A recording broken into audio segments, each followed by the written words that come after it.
Unknown miscreants vandalized Ibudho Pakhangba temple at Uyal, Cheirao, Ching in Thoubal district around midnight.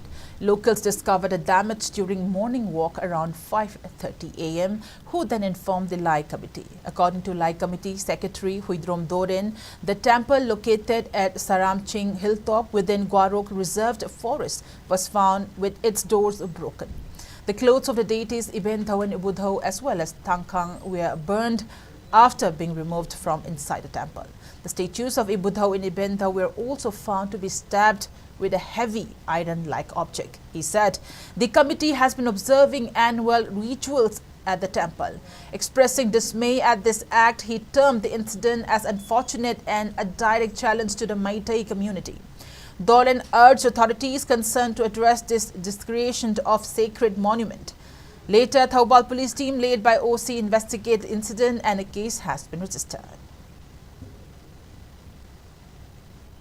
Koi na hujik leijari ba famsi Uyal Cheirao Ching haina khangnaba ingdugi mathakta leiba koi Ibudho Ibentho gi khubamni yamna laibak thibadi khanghaudana koi gi Ibudho Ibentho gi leiba laisang asi kanagumba masak khangdaba tamnana koi Meitei gi dharma bu singnaba mioi singna ahingda koi gi Ibudho Ibentho gi thong asi pakairaga dress amasung ma ki darkar leiba lai thom thabak singda sinaba polok prima mai thadok to mahan talamba si koi yamna thamoi chungna nungai jete